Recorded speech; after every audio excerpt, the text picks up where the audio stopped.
En 1939, la Alemania nazi desató una increíble máquina de guerra. Según se desarrollaba el conflicto más salvaje de la historia, los jefes nazis obligaron a los científicos alemanes a producir un conjunto incluso más raro de armas.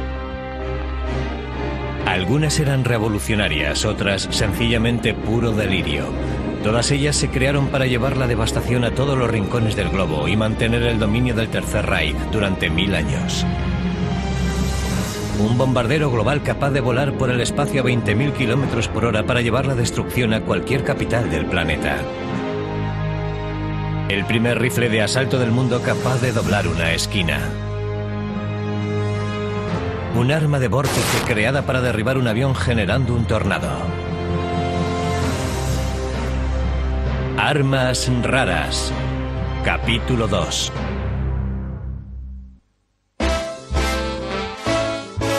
En los años 20 y 30, los cohetes y los viajes espaciales eran la moda en Alemania. Había arraigado la idea de que pronto el hombre podría viajar a la Luna. Bueno, quizá no tan pronto. Aunque Alemania vivió una locura por los cohetes en los años 20, tras ella académicos e ingenieros trabajaban muy en serio, porque creían de verdad que nuestro futuro dependía del vuelo de los cohetes. Estos pioneros de la ciencia planeaban desarrollar todo tipo de cohetes, aviones y naves espaciales. Su idea abarcaba el viaje espacial a la Luna, a Marte y más allá. Estaciones espaciales desde las cuales controlar el clima terrestre y aviones cohete capaces de llevar pasajeros al otro lado de la Tierra en un par de horas. Su único objetivo era la exploración del espacio. No esperaban que sus ideas revolucionarias se utilizaran como armas de guerra. Sin embargo, los nazis vieron otras posibilidades. Pronto se dieron cuenta del potencial militar de los cohetes, los cuales ofrecían oportunidades sin límites a un país decidido a dominar el mundo. Había generales del ejército alemán como Walter Domberger, que seguían muy de cerca el trabajo de los aficionados a los cohetes. Cuando los nazis llegaron al poder en 1933, Domberger esperaba que por medio de la explotación del genio de esta nueva generación de científicos e ingenieros, el ejército alemán desarrollaría nuevas armas poderosas y extraordinarias. Eligió personalmente a algunos de los mejores cerebros. El primero de la lista era Wernher von Braun. Domberger lo instaló en un nuevo centro ultrasecreto de investigación de cohetes en Peenemünde, en la costa báltica alemana. Von Braun se puso a trabajar.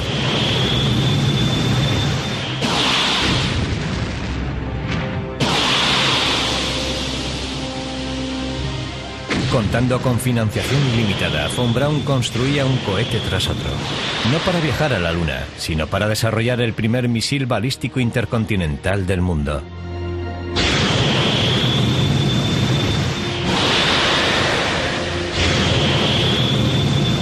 Mientras tanto, el considerado ampliamente como fundador de la ciencia alemana de los cohetes, Hermann Oberth, tenía unas ideas aún más ambiciosas y fantásticas. Oberth creía posible la colonización del espacio. Propuso poner en órbita una estación espacial. También pensaba lanzar un espejo gigante al espacio que reflejara amplios rayos de sol sobre porciones oscuras de la Tierra. Aunque en origen eran ideas de paz, ahora las ofrecía como armas en apoyo a la empresa bélica nazi. Digamos que tenía una personalidad dual. Por una parte era pacifista, por otra guerrero. También decía, mi espejo espacial podría usarse también con fines militares. Podría incinerar naves en el mar. Podría dirigir el espejo espacial a concentraciones de tropas y destruirlas. Podría dirigirlo a las ciudades y dejar agujeros enormes en lugares como Londres o Nueva York. Sin embargo, las ideas de Oberth se adelantaban en exceso a su tiempo. Aunque trabajó para los nazis en Peenemünde, su rueda espacial y su espejo se veían como armas maravillosas para el futuro, cuando los nazis hubieran ganado la batalla por la Tierra. Sin embargo, en 1943, las ideas de dominación mundial se batían en retirada. La guerra cambiaba su curso. Una ola tras otra de bombarderos B-17 norteamericanos diezmaban las ciudades alemanas. En privado, muchos líderes alemanes empezaban a temer que no ganarían la guerra. Entre ellos Hermann Göring, jefe de la Luftwaffe. Hermann Göring se dio cuenta ya en 1943 de que había serias posibilidades de que Alemania perdería la guerra. La producción en masa de los bombarderos B-17 norteamericanos era abrumadora. Si no se lograba atacar sus fábricas, Alemania perdería la guerra. Así que Göring buscó inspiración en los ingenieros de cohetes. Un científico brillante llamado Eugen Sanger tuvo la idea de un avión capaz de viajar por el espacio. Si queremos ver un ejemplo de cómo será exactamente el futuro, fijémonos en los asombrosos diseños de Eugen Sanger. Este hombre planeaba lo que llamaba un bombardero antípoda, capaz de volar hasta el otro lado del mundo. El bombardero espacial de Sanger se adelantó decenios a su tiempo.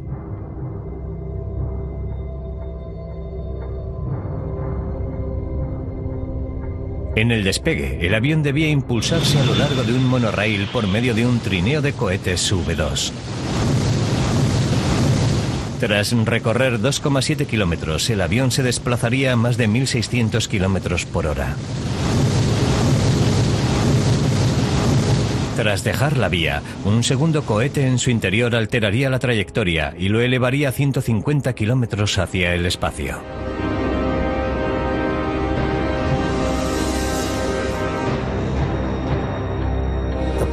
La idea de Eugen Sanger era poner un avión en órbita, de modo que gran parte del combustible se consumiera en la ascensión.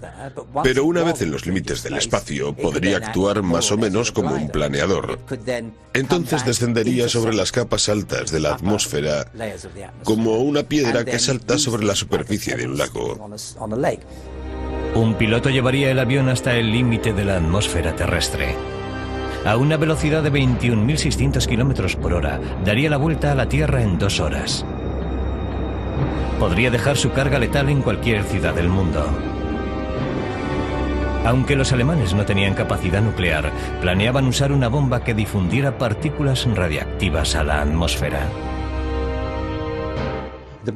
La bomba del bombardero Sanger habría sido un alto explosivo de 2.200 kilos envuelto en sábanas de sílice radiactivo. El aparato se dejaría caer a unos 600 o 900 metros sobre la ciudad que fuera a destruir.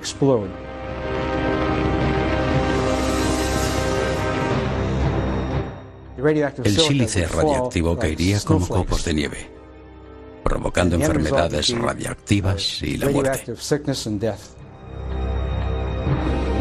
Tras dejar caer su carga mortal, el bombardero espacial volvería planeando a Alemania, efectuando una reentrada gradual en la atmósfera. El aterrizaje venía a consistir en descender planeando sin ningún tipo de impulso, muy parecido a la lanzadera. La diferencia entre el bombardero antípoda y la lanzadera moderna es que esta carece de motores y el bombardero los tenía. Se trataba, sin duda, de un arma revolucionaria capaz de alterar el curso de la guerra.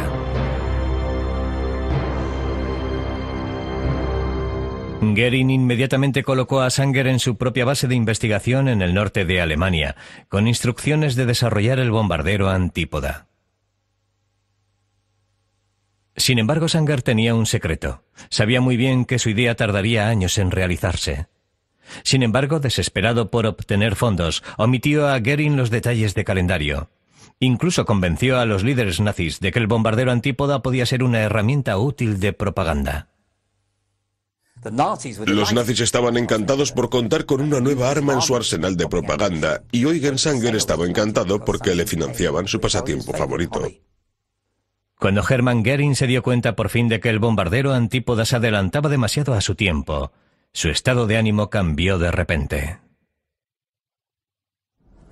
Creo que Sanger tuvo suerte de no acabar en algún campo o presidio por hacer lo que los alemanes consideraban un despilfarro de recursos y dinero para la guerra. Tras la guerra, el informe de Sanger sobre su bombardero antípoda se sometió al cuidadoso análisis de los aliados. Algunos de sus rasgos, como el sistema de reentrada en la atmósfera, puede apreciarse en la lanzadera espacial de hoy. Existe una diferencia crucial. La principal diferencia, por supuesto, es que la lanzadera se eleva en un cohete, mientras que el bombardero antípoda de Sanger tenía que haber llegado por sí mismo. Lo cierto es que no habría funcionado. Hace falta un cohete multifase para conseguir que algo como ese bombardero alcanzara una posición casi orbital. Es imposible que un avión con ese peso pueda llegar a ponerse en órbita con su propio combustible. La inventiva y ambición de los nazis no conocía límites.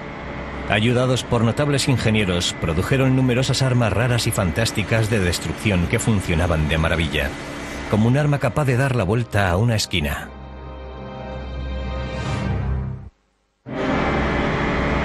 A lo largo de la historia, la tecnología alemana ha venido produciendo armas de la mejor calidad. No solo eran más grandes y mejores que las de cualquiera, estaban mucho mejor concebidas y se producían con mayor eficiencia. Uno de los mejores era el MP-44, el primer rifle de asalto del mundo. Lo que hace de esta arma algo singular en 1944 es que sea al mismo tiempo semiautomática y automática. Por semiautomática quiero decir que cada vez que se aprieta el gatillo dispara una bala, pero se puede colocar en fuego automático pleno y entonces cuando se aprieta el gatillo seguirá disparando hasta vaciar el cargador. Nadie poseía un arma que se le pudiese comparar. El arma reglamentaria de un soldado aliado era o un rifle o una submetralleta. Ambas estaban en desventaja frente al rifle de asalto. Entonces los ingenieros alemanes se superaron a sí mismos. Se les ocurrió una cosa llamada instrumento de cañón curvo. Y aquí está, un modo de disparar doblando las esquinas. Consiste en una pieza muy pesada de metal adherida al final del cañón. Y cuando la bala llegaba y golpeaba aquí, giraba 90 grados saliendo por aquí. El cañón curvo se desarrolló debido a un raro error de ingeniería en una cadena de montaje de tanques. Los ingenieros descubrieron que habían construido tanques en los que no encajaban las torretas normales. Llenos de recursos, dieron al vehículo un techo plano y un nuevo nombre, el Elefante. Le incorporaron un cañón de 88 milímetros como arma de largo alcance contra los tanques rusos del frente oriental. Sin embargo, en sus prisas, alguien olvidó incorporar una metralleta, lo que hacía al Elefante totalmente vulnerable a los ataques. La infantería rusa descubrió muy pronto que podían llegar hasta estos vehículos, echar gasolina por encima y prenderla sin que los vehículos pudieran prestarse apoyo mutuo. Al no haber una metralleta a bordo, si usted está aquí y yo estoy aquí y la infantería rusa trepa por su vehículo, sin metralleta no tengo forma de abatirlos. Hacía falta un arma para que los ocupantes alemanes pudieran defenderse desde dentro. Así se creó el MP-44 modificado, con el cañón curvo para que el soldado alemán pudiera sacar esto por la torreta y regar el vehículo para evitar que la infantería rusa trepara por él. Los ingenieros experimentaron con dos modelos, uno curvado 30 grados y el otro 90. El ángulo más agudo se utilizaba en espacios reducidos como los de los tanques. Y después de inventar un arma capaz de doblar una esquina, los soldados alemanes querían ver a quién disparaban. Fijémonos en que hay un área aquí que parece recortada y rugosa, donde los alemanes instalaron un espejo para colocar la mira aquí y poder ver qué recibía el disparo. Había un solo problema más. El cañón curvo tendía a deformar y destrozar las balas que se disparaban. Sin embargo, eso resultó ser una ventaja para los soldados en las distancias cortas. Cuando la bala se desplaza por el cañón, alcanza una temperatura tremenda y prácticamente se desintegra. Así obtenemos un efecto perdigón que sale de la boca del arma, pero recordemos que las distancias son muy cortas, de modo que eso da igual. Con o sin cañón curvo, el MP-44 parecía tenerlo todo. Sin embargo, curiosamente, había en Alemania un hombre al que no le gustaba, Adolf Hitler. Cuando le mostraron esta arma, no le gustó nada, porque parecía hecho a trozos y lo veía feo. Así que ordenó que no se produjera. Pero el ejército alemán sí lo produjo. Aunque le desobedecieron, lo que no es nada bueno para un general alemán, se salieron con la suya porque era un arma muy buena. Los ingenieros alemanes colocaban cada vez más alto el listón en el diseño de armas, pero en 1944, cuando la guerra se les escapaba, empezaron a experimentar con armas incluso más delirantes. Cañones que sorprendentemente no disparaban balas ni proyectiles, sino elementos de la naturaleza. Estas armas fueron creación de Albert Speer, ministro de armamentos de Hitler. Instaló bases de investigación en Alemania y Austria para desarrollarlos. Esta era una de ellas. Pueden parecer dos altavoces gigantes, pero en realidad era un arma sónica para matar.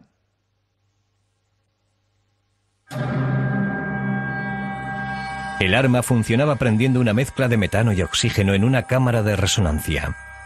Esto creaba una cadena de explosiones hasta 1500 por segundo, que enviaban un rayo sónico potente y concentrado, amplificado por receptores parabólicos. La presión del sonido era insoportable.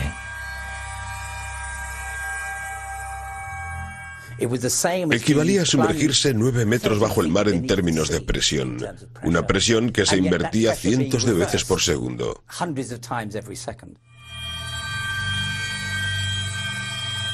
Era un sonido vibrante muy intenso, capaz de penetrar en el cuerpo humano, pretendiendo disolver el cerebro y el corazón. Los alemanes calculaban que el cañón sónico debería tardar medio minuto en matar a un hombre en un alcance de 100 metros y lesionar gravemente a cualquiera en un alcance de 300 metros. El arma sónica quizá fuera letal, pero también era grande y poco manejable. Jamás se usó en combate. Pero estoy seguro de que estos problemas prácticos podrían haberse superado, y seguro que en algún lugar del mundo hay un dictador loco que pretende revivir esa idea. Además de utilizar el sonido como arma, los ingenieros nazis probaban armas que disparaban aire. En su interior se alimentaba de hidrógeno y oxígeno, que provocaría una explosión tremenda de la que surgiría un impulso de aire comprimido invisible, capaz de derribar un avión que la sobrevolase. El arma de viento se usó solo una vez, cuando los nazis trataron sin éxito de defender un puente sobre el río Elba. No derribaron ningún avión y el arma quedó abandonada. Ninguna de estas armas extraordinarias sobrevive en la actualidad. Sin embargo, en California, un grupo de ocio ha recreado con detalle algunas armas raras nazis de la Segunda Guerra Mundial para su exhibición mecánica. La idea consiste en dar al público la sensación de cómo eran los tiempos de la guerra. Sentir la conmoción de algo así golpeándonos, y el fuego, y las explosiones, el olor a gasoil y la suciedad que se pisa, es lo más cerca de sentirse dentro de una batalla sin estar realmente en ella. En este espectáculo las armas son inofensivas, hacen mucho ruido y derriban maquetas. Sin embargo, utilizan los mismos principios que usaban los nazis hace más de 60 años. Por supuesto, los diseños son los originales alemanes de la Segunda Guerra Mundial.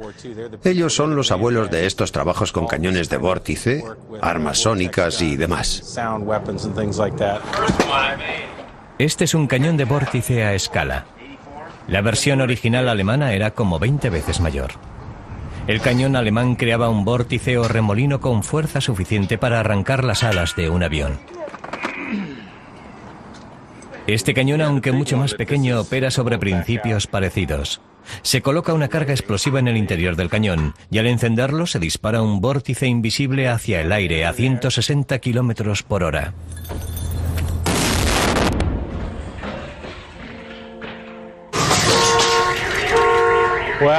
Este es inofensivo, hace mucho ruido y es capaz de destruir una lámina de cristal. Pero los alemanes, además de tener un cañón mucho más grande, le añadían un ingrediente especial, polvo fino de carbón, el cual mezclado con la explosión del vórtice hacía que el arma fuera mucho más potente. Hace siglos que se sabía que el polvo muy fino en el aire explota. La harina de un molino puede explotar de pronto.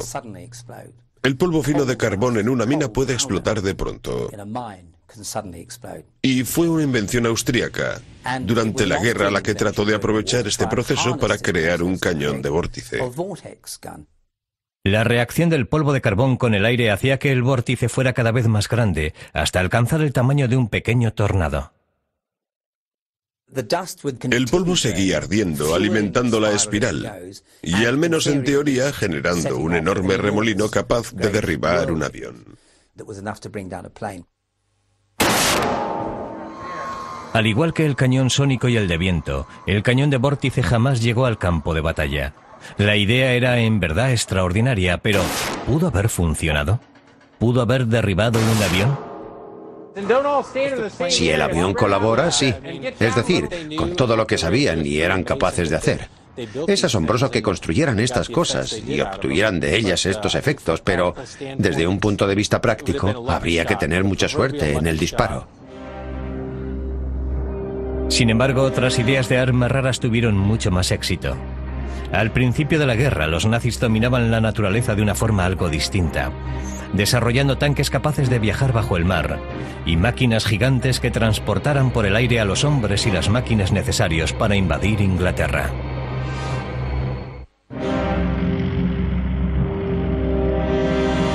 Junio de 1940. En pocos meses, el ejército alemán había conquistado casi toda Europa. Mientras Hitler hacía turismo en París, su fuerza aérea, la Luftwaffe, tenía órdenes de ablandar a los británicos para preparar una invasión alemana. El éxito del ejército alemán se basaba en la guerra relámpago. La pura rapidez y sorpresa de sus feroces ataques anulaban toda defensa. Sin embargo, Gran Bretaña planteaba un nuevo problema. Hitler debía dar con la forma de lanzar un nuevo ataque sorpresa cruzando los 40 kilómetros del Canal de la Mancha.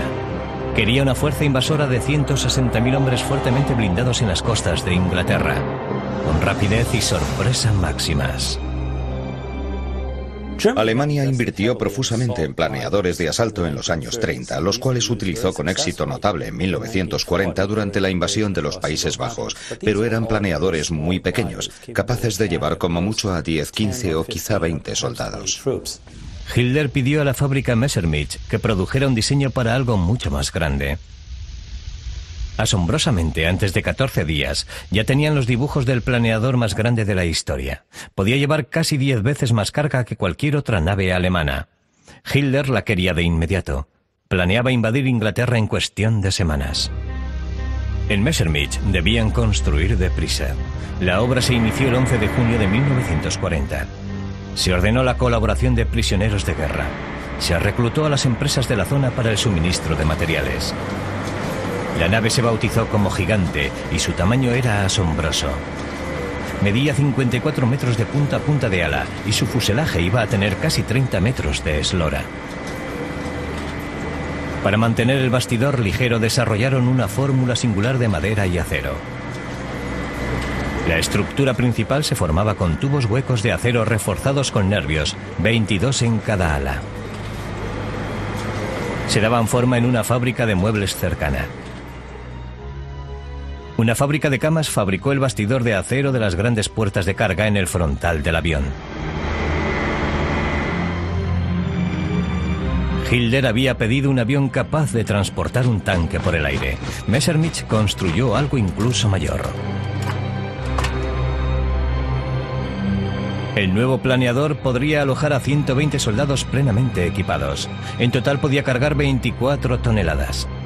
Lo increíble era que solo 3 planchas de madera reforzada aguantaban el peso. La madera de aglomerado en la que se juntan láminas de madera con el grano en direcciones opuestas es mucho más fuerte que la madera normal. Y si se baña o empapa con resina o algún barniz, resulta aún mucho más fuerte. El próximo desafío era conseguir que el Gigante despegase. Mientras tanto, otra idea rara se desarrollaba para el fondo del mar. Un elemento clave de los planes de invasión de Hitler era el tanque. Para mantener el elemento sorpresa y hacer que entraran rápidamente en combate, ¿por qué no ir con ellos hasta la costa, por debajo del agua? Desde julio de 1940, 168 Taube Panthers se modificaron para operar bajo la superficie del mar. Se sellaron y añadieron tubos verticales para suministrar aire a la tripulación. Se les llamaba tanques de vado profundo. El principal problema de un tanque de vado profundo es que incluso bajo el agua y solo utilizando un tubo de aire, aún flotará un poco. Parece extraño que un objeto de 25 toneladas de acero pueda flotar, pero aún lleva aire dentro y por lo tanto no ejerce buena tracción bajo el agua. Se hicieron pruebas en Pudlos, en la costa del Báltico. Descubrieron que los tanques a menudo se atascaban en terreno blando como el del lecho de un río. Para las tripulaciones atrapadas a 13 metros bajo el agua, la huida era un suplicio terrible. Las escotillas tenían encima todo el peso del agua, de modo que había que dejar primero que se inundara el tanque y después podía abrirse la escotilla y huir usando un pulmón marino o algo parecido, pero los 5 o 6 minutos que tarda en llenarse el tanque de agua son aterradores. Mientras las tripulaciones aprendían a escapar de un tanque atascado bajo el agua, los ingenieros de Messerschmitt trataban de resolver cómo hacer que despegara el planeador más grande de la Tierra. A un planeador de tamaño normal lo remolcaba otra nave. Pero para el gigante no había avión lo bastante grande. Se añadieron cohetes a las alas para darle más empuje en el despegue, pero este no era suficiente. A continuación lo ataron a 3 aviones distintos para remolcar al monstruo. A veces funcionaba, a veces no. Coordinar 3 aviones era casi imposible. Se estrellaron muchas veces y muchas más estuvieron a punto de hacerlo, resultando evidente que utilizar 3 aviones para revolcar uno jamás iba a ser un sistema fiable. La idea siguiente era sencillamente extraña. Tomar 2 aviones, cortarlos por la mitad, añadir un motor más y volver a unirlos. Se le llamó Heinkel 111Z y a pesar de su extraño aspecto, funcionó. Finalmente alguien tuvo la brillante idea de incorporar al planeador sus propios motores. 6 motores French Known Round Butte convirtieron al gigante planeador más grande del mundo en el avión de transporte más grande del mundo. Harían más ruido, pero cumpliría su tarea. Los tanques bajo el agua y los planeadores gigantes eran ideas extrañas, pero ambas podrían encabezar la invasión de Gran Bretaña. Sin embargo, la resistencia continuada de la Fuerza Aérea Británica convenció a Hitler de que debía pensarlo mejor. En septiembre de 1940 se anuló la invasión de Gran Bretaña. Sin embargo, el gigante volador y los tanques submarinos cumplieron su papel cuando Hitler invadió Rusia en 1941. En plenos avatares del conflicto, la máquina de guerra alemana producía ideas aún más ingeniosas. En 1944, los nazis, con unos sorprendentes aviones de despegue vertical, devolvieron el golpe a los bombarderos estadounidenses que diezmaban las ciudades alemanas. Al inicio de la Segunda Guerra Mundial, Alemania poseía la mejor fuerza aérea del mundo. El bombardero Junkers 88 y el caza Messerschmitt 109 eran rivales para cualquier aeronave del mundo.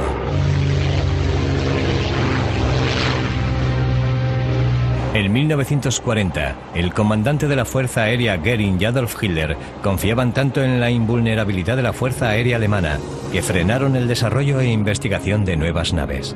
No creyeron que les hiciera falta. Fue una decisión de consecuencias nefastas para la Alemania nazi, porque ya en 1944, una aeronave como la ME-109 estaba prácticamente obsoleta. No era rival para los nuevos cazas estadounidenses como los Mustang. El resultado fue que los bombarderos estadounidenses gozaban de una protección casi total mientras machacaban sin descanso los objetivos alemanes. Hermann Göring y la Fuerza Aérea Alemana buscaban desesperadamente una nueva y fantástica aeronave capaz de volver a inclinar la balanza en favor de Alemania. Estaban dispuestos a pagar cualquier precio por ella. Si nos fijamos en la lista de desarrollos nazis en el transcurso de la guerra, lo que nos sorprende es la forma en que tiraban el dinero. Y no hay otro modo de describirlo. No desarrollaban el caza ideal y lo hacían más grande, mejor y más rápido, sino que desarrollaban docenas de ellos. Para 1944, el Ministerio Alemán del Aire necesitaba un milagro. Esperaban que las muchas ideas en las que trabajaban los diseñadores de aviones podrían servirles para contraatacar. Un requisito urgente era el de un interceptor defensivo que pudiera producirse en grandes cantidades a bajo coste. Hubo muchas propuestas. Una se llamó el Natter. Era un pequeño reactor tripulado. Utilizando madera barata, podría construirse fácilmente en pequeños talleres usando trabajadores semi-especializados. Se lanzaba desde un poste vertical y podría volar a 960 kilómetros por hora. Era un pequeño cohete monoplaza que despegaba en vertical a alta velocidad, ascendía con mucho ruido hasta las regiones altas de la atmósfera y entonces se apagaba el motor. El piloto lo utilizaba como planeador para atacar a otras naves, mientras iba descendiendo suavemente hacia el suelo. La artillería del Natter era impresionante. Podía disparar desde el morro 24 cohetes aire-aire. Pero si eso fallaba, se instaba a los pilotos a saltar enfilando el avión hacia una nave enemiga. El propio Natter se consideraba prescindible. Si el avión al descender no atacaba a una nave aliada, se le dejaba estrellarse. Solo se recuperaba el motor para un nuevo uso. El diseño se consideró tan extraño y peligroso que el Ministerio Alemán del Aire lo rechazó. Sin embargo, el diseñador Erich Wagen se saltó los cauces normales y convenció directamente a Heinrich Himmler, jefe de las SS, para que financiara el programa. A pesar del apoyo de Himmler, solo voló una vez y se estrelló poco después del despegue, matando al piloto de pruebas Lothar Siebert. En la lista de rarezas el Natter está casi en lo más alto. Puede que no esté el primero, pero no estará lejos. Casi igual de raro era otro interceptor cohete, este a partir de un Messerschmitt, el ME-163. El avión despegaba normalmente, pero entonces un cohete lo disparaba en vertical a 960 kilómetros por hora. Era una idea radicalmente nueva. Lo impulsaba un motor cohete sobre una serie de ruedas que se desprenderían tras el despegue para evitar la escasa aerodinámica de un tren de aterrizaje. Entonces utilizaría el cohete para elevarse a 6 o 9.000 metros de altura y descender planeando y disparando a otras naves. El que despegara verticalmente como un pequeño cohete espacial le daba una gran ventaja, pero habría sido un infierno para el piloto. Cuando el avión volvía a tierra, aterrizaba sobre un trineo. Al igual que el Natter, pilotar el 163 era increíblemente peligroso. Los despegues y aterrizajes eran particularmente arriesgados. El combustible del cohete era muy volátil e inflamable. Un pequeño error del piloto podría provocar una explosión. De los pilotos que murieron a bordo del 163, solo el 5% murieron en combate. El resto perdieron la vida intentando hacerlo funcionar. ¿Y en la escala de rarezas qué puesto ocupa el Messerschmitt 163? Pues no está tan arriba como el Natter. Fue un éxito. Funcionó, pero no dejaba de ser una locura. A pesar de las pérdidas humanas, el 163 pudo haber sido un éxito. Pero no logró detener el flujo incansable de bombarderos estadounidenses y pronto Goering se enfrentó a otro problema. Los bombarderos aliados tenían tanto éxito con las bases aéreas que Alemania se quedaba sin pistas para sus aviones.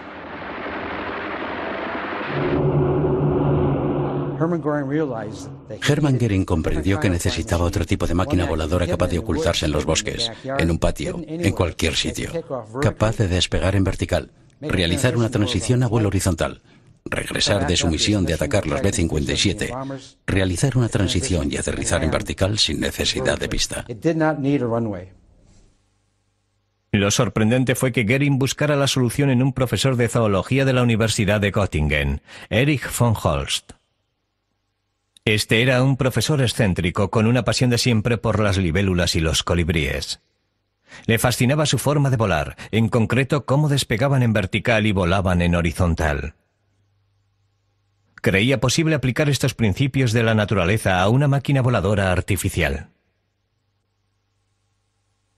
Utilizando papel y tiras de goma, diseñaba y construía modelos que copiaban las características voladoras de la libélula.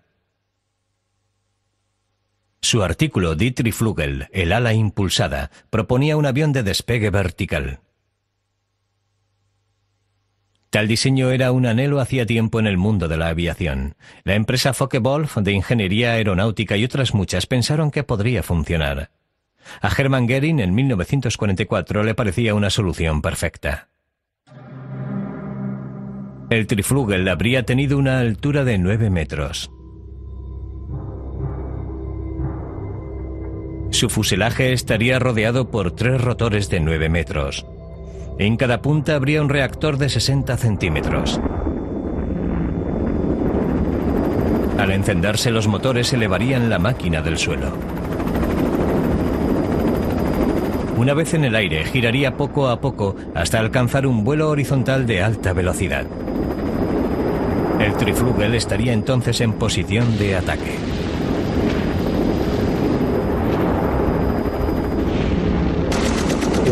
Se elevaría a una altitud de vuelo de unos 8.400 metros para enfrentarse a una formación de bombarderos esperando destruir algunos o quizá incapacitarlos para que posteriormente un Messerschmitt Bf-1 109 o un Focke-Wulf 190 pudiera rematarlos. Para aterrizar, el Triflügel regresaría a vuelo vertical. Pero no dejó de ser una idea. La guerra había terminado antes de que cristalizase y no creo que hubiese funcionado. Por eso la considero el arma más rara de todas. Sin embargo, se preparaba algo igual de raro a medio mundo de distancia. El mayor aliado de Alemania, Japón, trabajaba en la forma de convertir ondas de radio en un rayo mortal.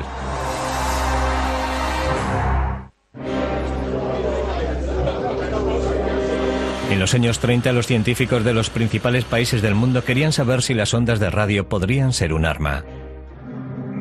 Una idea muy difundida era la de convertir ondas de radio en un rayo mortal. Ya era un ingrediente típico de las películas de ciencia ficción. Los japoneses en particular pretendían desarrollar el arma.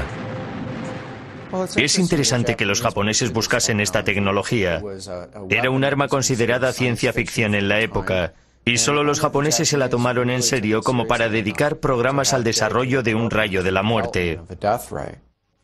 Sin embargo, tras una profusa investigación, los científicos japoneses aparcaron la idea. Se dieron cuenta de que la tecnología no estaba suficientemente avanzada. En resumen, hacía falta una fuente de energía. No eran capaces de generar microondas con fuerza suficiente para construir un arma.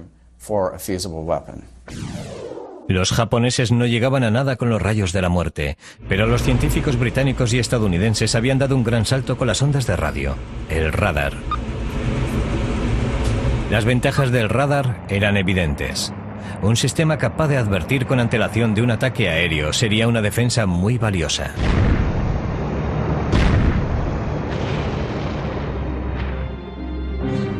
Aunque fueran evidentes, no todos vieron de inmediato los beneficios. Los jefes militares japoneses, soñando aún con un rayo de la muerte, estaban más interesados en un arma letal que en un radar. Aunque los científicos e ingenieros les ofrecían una tecnología que podía utilizarse ya, los servicios militares no expresaron gran interés en el desarrollo del radar. La Marina, por ejemplo, veía el radar útil sobre todo como ayuda para la navegación. Cuando Japón entró en guerra en 1941, sus fuerzas barrieron el Pacífico, superando con facilidad la resistencia aliada. Creían tener todas las armas que necesitaban. Entonces, en junio de 1942, los japoneses sufrieron su mayor revés. Cuando barcos americanos y japoneses se enfrentaron en una de las grandes batallas navales de la Segunda Guerra Mundial. Contra toda probabilidad, la Marina norteamericana logró una gran victoria en lo que acabó conociéndose como la Batalla de Midway. Los japoneses quedaron conmocionados por el desenlace de Midway. La mayoría de sus principales navíos yacían en el fondo del Pacífico Norte, y fue la primera gran derrota psicológica de la Armada japonesa. Desesperado, viendo la derrota en el horizonte, el alto mando japonés pidió ideas a sus científicos e ingenieros para crear armas nuevas. Un joven y brillante científico naval llamado Ito Yoshi lanzó dos extraordinarias propuestas a los líderes japoneses. O construir una bomba atómica, o volver a investigar la idea de un rayo de la muerte. Tras meses y meses de investigación atómica, no vieron factible la construcción de un arma nuclear, así que regresaron al rayo de la muerte. Irónicamente, el éxito británico del radar había hecho posible un progreso tecnológico que podría ser útil al rayo mortal nipón. Cuando estalló la guerra, Gran Bretaña contaba con un sistema costero de radar llamado Chain Home. Funcionaba bien, pero al utilizar ondas largas, exigía antenas de radio de 120 metros de altura para enviar y recibir la señal. En 1940, dos científicos británicos de la Universidad de Birmingham, Henry Booth y John Randall, inventaron un instrumento llamado magnetrón de cavidad. Era capaz de producir mucha más energía en longitudes de onda mucho más cortas, a las que llamaron microondas. Las microondas miden apenas 1 centímetro de longitud de onda y transmiten una gran cantidad de energía de calor en un espacio pequeño. Por eso tenemos en casa hornos microondas. La tecnología de microondas iba a permitir la incorporación de transmisores de radar más pequeños a barcos y aviones. También había en ello una aplicación práctica para el rayo asesino japonés. La invención del magnetrón parecía posibilitar más el rayo de la muerte porque las microondas transportan más energía que las ondas de radio convencionales. Si nos bombardean todo el día con ondas de radio a cierta distancia, no nos matarán, pero no podemos recibir el bombardeo de microondas durante mucho tiempo sin que nos afecte. Utilizando tecnología de microondas, el ejército japonés construyó unos extraordinarios prototipos de rayo de la muerte en un laboratorio nuevo de Shimada, 160 kilómetros al oeste de Tokio. Estos tenían el aspecto de una antena parabólica moderna. Enviaban un fuerte rayo muy concentrado de microondas hacia el objetivo.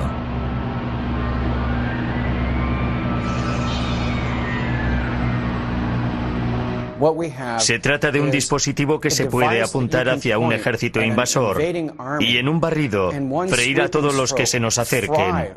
Piel fundida, ojos derretidos, personas cayendo muertas.